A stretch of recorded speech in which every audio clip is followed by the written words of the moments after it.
Matius pasal 22. Perumpamaan tentang perjamuan kawin. Lalu Yesus berbicara pula dalam perumpamaan kepada mereka. Hal kerajaan sorga seumpama seorang raja yang mengadakan perjamuan kawin untuk anaknya. Ia menyuruh hamba-hambanya memanggil orang-orang yang telah diundang ke perjamuan kawin itu. Tetapi orang-orang itu tidak mau datang. Ia menyuruh pula hamba-hamba lain. Pesannya, katakanlah kepada orang-orang yang diundang itu, sesungguhnya hidangan telah dikusediakan, lembu-lembu jantan dan ternak piaraanku telah disembeli, semuanya telah tersedia. Datanglah ke perjamuan kawin ini. Tetapi orang-orang yang diundang itu tidak mengindahkannya. Ada yang pergi ke ladangnya, ada yang pergi mengurus usahanya, dan yang lain menangkap hamba-hambanya itu, menyiksanya dan membunuhnya. Maka murkalah raja itu, lalu menyuruh pasukannya ke sana untuk membinasakan pembunuh-pembunuh itu dan membakar kota mereka. Sesudah itu ia berkata kepada hamba-hambanya, perjamuan kawin telah tersedia, tetapi orang-orang yang diundang tadi tidak layak untuk itu. Sebab itu pergilah ke persimpangan-persimpangan jalan dan undanglah setiap orang yang kamu jumpai di sana ke perjamuan kawin itu. Maka pergilah hamba-hamba itu, dan mereka mengumpulkan semua orang yang dijumpainya di jalan-jalan, orang-orang jahat, orang-orang baik, sehingga penuhlah ruangan perjamuan kawin itu dengan tamu. Ketika raja itu masuk untuk bertemu dengan tamu-tamu itu, ia melihat seorang yang tidak berpakaian pesta. Ia berkata kepadanya, "Hai saudara, bagaimana engkau masuk kemari dengan tidak mengenakan pakaian pesta?" Tetapi orang itu diam saja. Lalu kata raja itu kepada hamba-hambanya, "Ikatlah kaki dan tangannya dan campakkanlah orang itu ke dalam kegelapan yang paling gelap. Di sanalah akan terdapat ratap dan gertak gigi. Sebab banyak yang dipanggil, tetapi sedikit yang dipilih." Tentang membayar pajak kepada Kaisar. Kemudian pergilah orang-orang Farisi. Mereka berunding bagaimana mereka dapat menjerat Yesus dengan suatu pertanyaan. Mereka menyuruh murid-murid mereka bersama-sama orang-orang Herodian bertanya kepadanya, "Guru, kami tahu engkau adalah seorang yang jujur dan dengan jujur mengajar jalan Allah, dan engkau tidak takut kepada siapapun juga, sebab engkau tidak mencari muka. Katakanlah kepada kami pendapatmu, apakah diperbolehkan membayar pajak kepada Kaisar atau tidak?" Tetapi Yesus mengetahui kejahatan hati mereka itu, lalu berkata, "Mengapa kamu mencobai aku, hai orang-orang munafik? Tunjukkanlah kepadaku mata uang untuk pajak itu." Mereka membawa suatu dinar kepadanya. Maka ia bertanya kepada mereka, gambar dan tuliskan siapakah ini.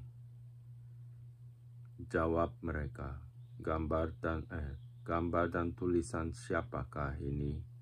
Jawab mereka, gambar dan tulisan Kaisar.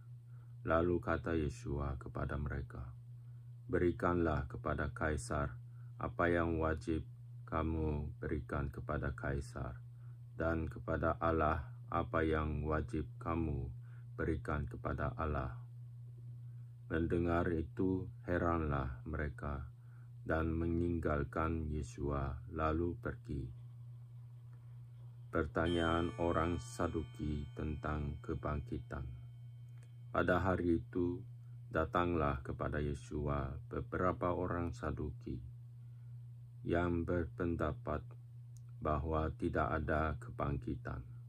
Mereka bertanya kepadanya, Guru, Musa mengatakan bahwa jika seorang mati dengan tiada meninggalkan anak, saudaranya harus kawin dengan istrinya itu dan membangkitkan keturunan bagi saudaranya itu.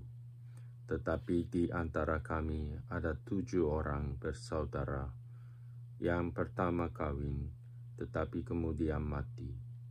Dan karena ia tidak mempunyai keturunan, ia meninggalkan istrinya itu bagi saudaranya. Demikian juga yang kedua dan yang ketiga, sampai dengan yang ketujuh. Dan akhirnya sesudah mereka semua, perempuan itu pun mati. Siapakah di antara ke-7 orang itu yang menjadi suami perempuan itu pada hari kebangkitan? Sebab mereka semua telah beristrikan dia. Yeshua menjawab mereka, kamu sesat, sebab kamu tidak mengerti kitab suci maupun kuasa Allah. Karena pada waktu kebangkitan orang tidak kawin dan tidak dikawinkan, melainkan hidup seperti malaikat di sorga. Tetapi tentang kebangkitan orang-orang mati, tidakkah kamu baca apa yang difirmankan Allah ketika ia bersabda, Akulah Allah Abraham, Allah Ishak, dan Allah Yakub. Ia bukanlah Allah orang mati, melainkan Allah orang hidup. Orang banyak yang mendengar itu takjub akan pengajarannya, hukum yang terutama. Ketika orang-orang Farisi mendengar bahwa Yeshua telah membuat orang-orang Saduki itu bungkam, berkumpullah mereka dan seorang dari mereka, seorang ahli Taurat, bertanya untuk mencobai dia.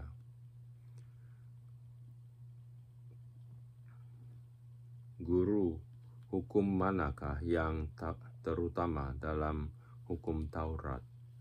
Jawab Yeshua kepadanya, kasihilah Tuhan Allahmu dengan segenap hatimu dan dengan segenap jiwamu dan dengan segenap akal budimu.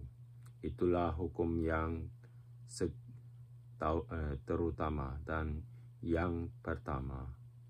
Dan hukum yang kedua yang sama dengan itu ialah kasihilah sesamamu manusia seperti dirimu sendiri. Pada kedua hukum inilah tergantung seluruh hukum Taurat dan kitab para nabi. Hubungan antara Yeshua dan Daud. Ketika orang-orang Farisi sedang berkumpul, Yeshua bertanya kepada mereka. Katanya, apakah pendapatmu tentang Mesias? Anak siapakah dia? Kata mereka kepadanya, anak Daud. Katanya kepada mereka, jika demikian, bagaimanakah Daud oleh pimpinan roh yang pimpinan roh dapat menyebut dia Tuhan, Tuannya, ketika ia berkata, Tuhan telah berfirman kepada Tuanku, duduklah di sebelah kananku, sampai musuh-musuhmu ku taruh di bawah kakimu. Jadi jika Daud menyebut dia tuannya, bagaimana mungkin ia anaknya pula? Tidak ada seorang pun yang dapat menjawabnya, dan sejak hari itu tidak ada seorang pun juga yang berani menanyakan sesuatu kepadanya. Pasal 23. Yesua mengecam ahli-ahli Taurat dan orang-orang Farisi. Maka berkatalah Yesua kepada orang banyak dan kepada murid-muridnya, katanya, ahli-ahli Taurat dan orang-orang Farisi telah menduduki kursi Musa. Sebab itu turutilah dan lakukanlah segala sesuatu yang mereka ajarkan kepadamu. Tetapi janganlah kamu turuti perbuatan-perbuatan mereka, karena mereka mengajarkannya, tetapi tidak melakukannya. Mereka mengikat beban-beban berat, lalu meletakkannya di atas bahu orang, tetapi mereka sendiri tidak mau menyentuhnya. Semua pekerjaan yang mereka lakukan hanya dimaksud supaya dilihat orang. Mereka memakai tali sembahyang yang lebar dan jumbai yang panjang. Mereka suka duduk di tempat terhormat dalam perjamuan dan di tempat terdepan di rumah ibadat. Mereka suka menerima penghormatan di pasar dan suka dipanggil Rabi. Tetapi kamu, janganlah kamu disebut Rabi, karena hanya satu Rabimu, dan kamu semua adalah saudara. Dan janganlah kamu menyebut siapapun Bapa di bumi ini, karena hanya satu Bapamu, yaitu Dia yang di surga. Janganlah pula kamu disebut pemimpin, karena hanya satu pemimpinmu, yaitu Mesias. Barang siapa terbesar di antara kamu, hendaklah ia menjadi pelayanmu, dan barang siapa meninggikan diri, ia akan direndahkan, dan barang siapa merendahkan diri, ia akan ditinggikan. Celakalah kamu, hai ahli-ahli Taurat dan orang-orang Farisi, hai kamu orang-orang munafik, karena kamu menutup pintu-pintu kerajaan sorga di depan orang, sebab kamu sendiri tidak masuk dan kamu merintangi mereka yang berusaha untuk masuk. Celakalah kamu, hai ahli-ahli Taurat dan orang-orang Farisi, hai kamu orang-orang munafik, sebab kamu menelan rumah janda-janda, sedang kamu mengelabui mata orang dengan doa yang panjang-panjang. Sebab itu kamu pasti akan menerima hukuman yang lebih berat. Celakalah kamu, hai ahli-ahli Taurat dan orang-orang Farisi, hai kamu orang-orang munafik, sebab kamu mengaruniai lautan dan menjelajah daratan untuk mentobatkan satu orang saja menjadi penganut agamamu, dan sesudah ia bertobat, kamu menjadikan dia orang neraka, yang 2 kali lebih jahat daripada kamu sendiri. Celakalah kamu, hai pemimpin-pemimpin buta, yang berkata, "Bersumpah demi bait suci, sumpah itu tidak sah, tetapi bersumpah demi emas bait suci, sumpah itu mengikat. Hai kamu orang-orang bodoh dan orang-orang buta, apakah yang lebih penting, emas atau bait suci? Yang mengutuskan emas itu bersumpah demi mezbah, sumpah itu tidak sah, tetapi bersumpah demi persembahan yang ada di atasnya, sumpah itu mengikat. Hai kamu orang-orang buta, apakah yang lebih penting, persembahan atau mezbah yang menguduskan persembahan itu? Karena itu barang siapa bersumpah demi mezbah, ia bersumpah demi mezbah dan juga demi segala sesuatu yang terletak di atasnya.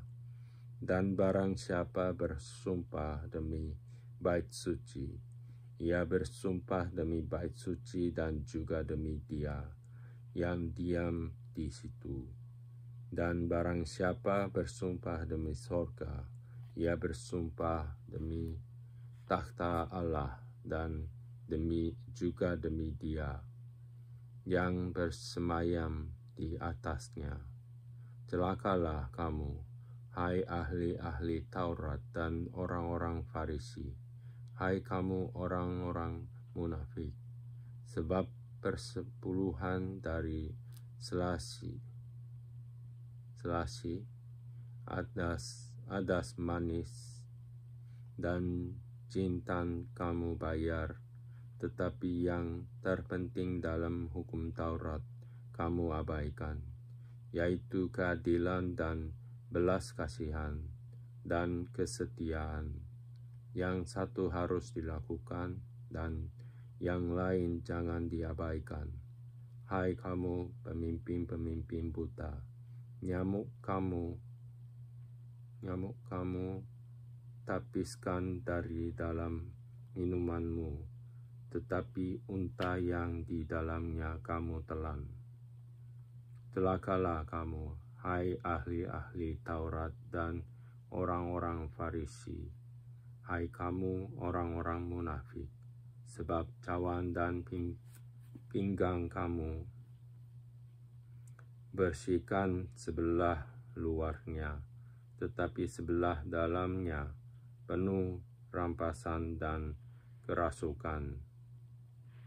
Hai orang Farisi yang buta, bersihkanlah dahulu sebelah dalam cawan itu, maka sebelah luarnya juga akan bersih. Celakalah kamu, hai ahli-ahli Taurat dan orang-orang Farisi, hai kamu orang-orang munafik, sebab kamu sama seperti kuburan yang dilabur putih, yang sebelah luarnya memang bersih tampaknya, tetapi yang sebelah dalamnya penuh tulang-tulang dan pelbagai jenis kotoran.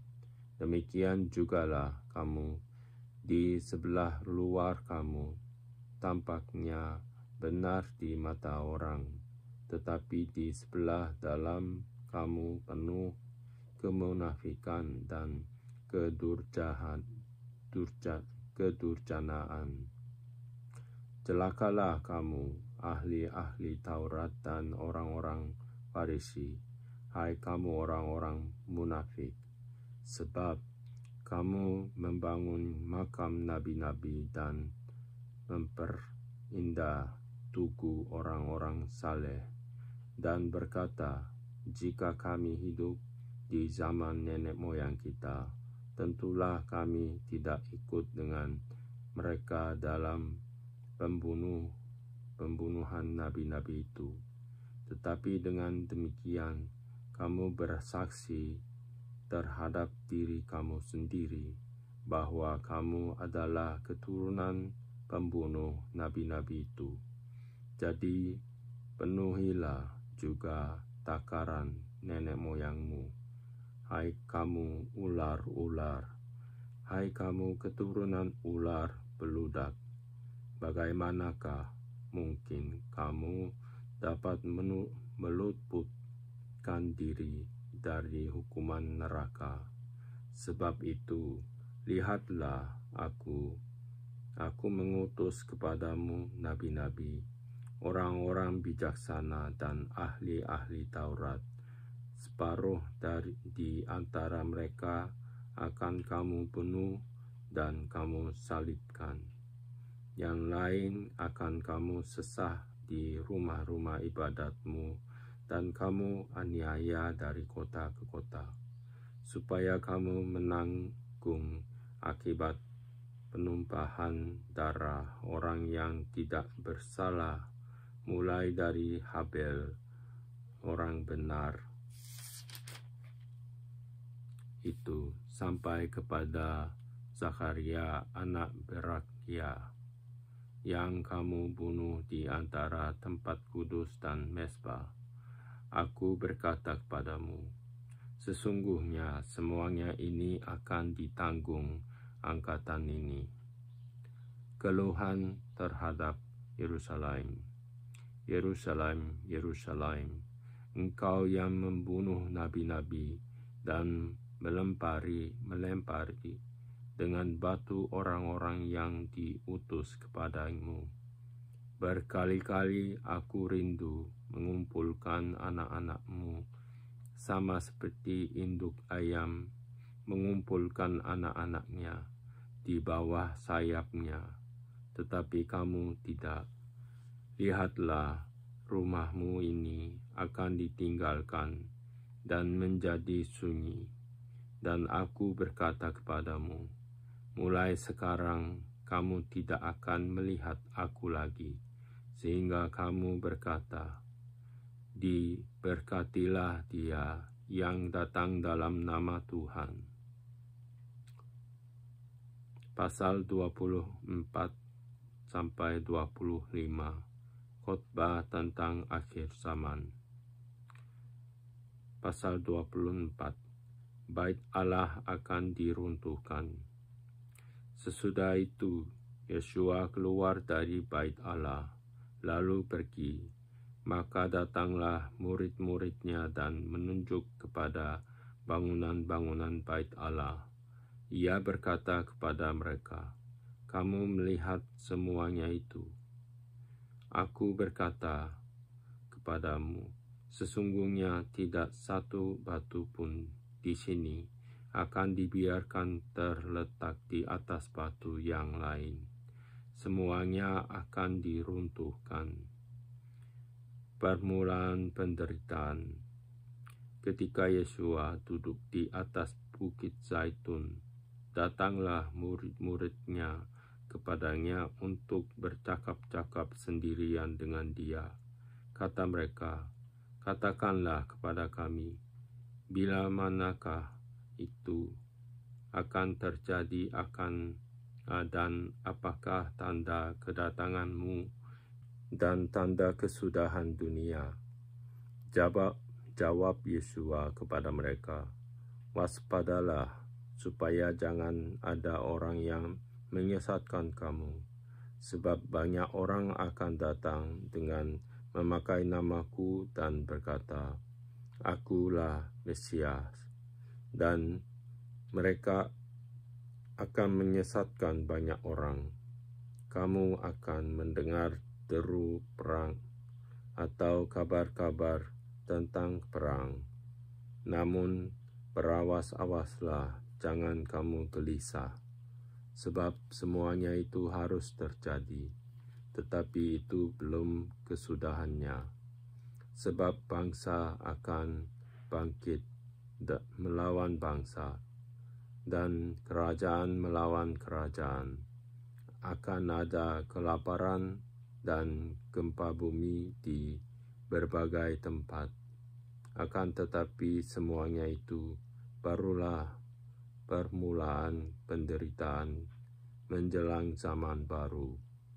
Pada waktu itu kamu akan diserahkan supaya disiksa, dan kamu akan dibunuh dan akan dibenci semua bangsa oleh karena namaku.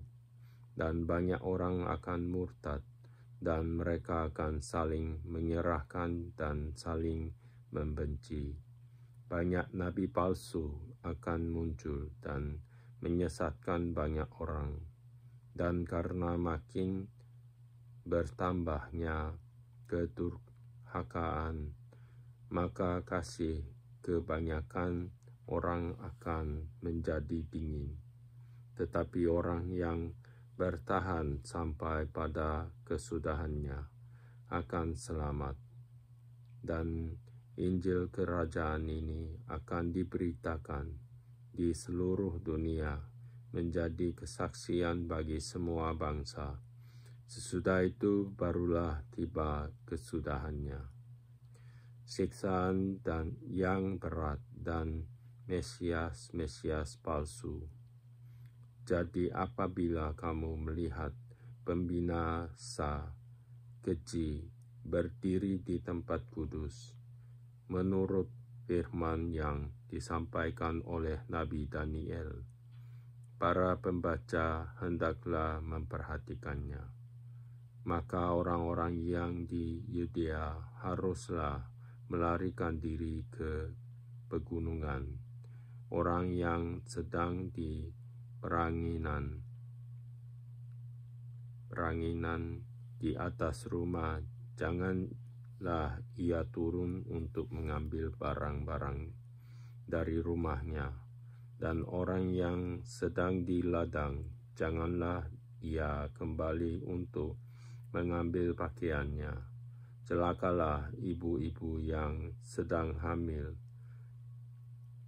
atau yang menyusukan bayi pada masa itu. Berdoalah supaya waktu kamu melarikan diri itu jangan jatuh pada musim dingin dan jangan pada hari Sabat, sebab pada masa itu akan terjadi siksaan yang dahsyat seperti yang belum pernah terjadi sejak awal dunia sampai sekarang, dan yang tidak akan terjadi lagi. Dan sekiranya waktunya tidak dipersingkat, maka dari segala yang hidup tidak akan ada yang selamat. Akan tetapi oleh karena orang-orang pilihan, waktu itu akan dipersingkat. Pada waktu itu jika orang berkata kepada kamu, lihat, Mesias ada di sini, atau Mesias ada di sana, jangan kamu percaya, sebab Mesias palsu dan nabi-nabi palsu akan muncul dan mereka akan mengadakan tanda-tanda yang dahsyat dan mujizat-mujizat, sehingga sekiranya mungkin mereka menyesatkan orang-orang pilihan juga. Camkanlah, aku sudah mengatakannya terlebih dahulu kepadamu. Jadi apabila orang berkata kepadamu, lihat, ia ada di padang gurun, janganlah kamu pergi ke situ. Atau lihat, ia ada di dalam bilik, janganlah kamu percaya. Sebab sama seperti kilat memancar dari sebelah timur dan melontarkan cahayanya sampai ke barat, demikian pula lah kelak kedatangan Anak Manusia. Di mana ada bangkai, di situ burung nasar berkemurun. Kedatangan Anak Manusia, perumpamaan tentang pohon ara. Segera sesudah siksaan pada masa itu, matahari akan menjadi gelap, dan bulan tidak bercahaya, dan bintang-bintang akan berjatuhan dari langit, dan kuasa-kuasa langit akan goncang. pada waktu itu akan tampak tanda Anak Manusia di langit, dan semua bangsa di bumi akan meratap, dan mereka akan melihat Anak Manusia itu datang di atas awan-awan di langit dengan segala kekuasaan dan kemuliaannya.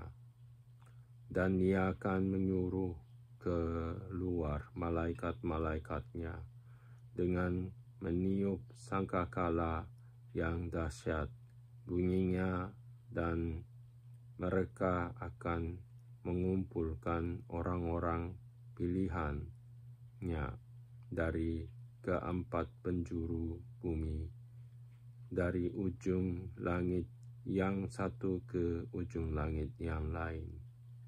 Tariklah pelajaran dari perumpamaan tentang pohon ara. Apabila ranting-rantingnya melembut dan mulai bertunas, kamu tahu bahwa musim panas sudah dekat. Demikian juga, jika kamu melihat semuanya ini, ketahuilah bahwa waktunya sudah dekat.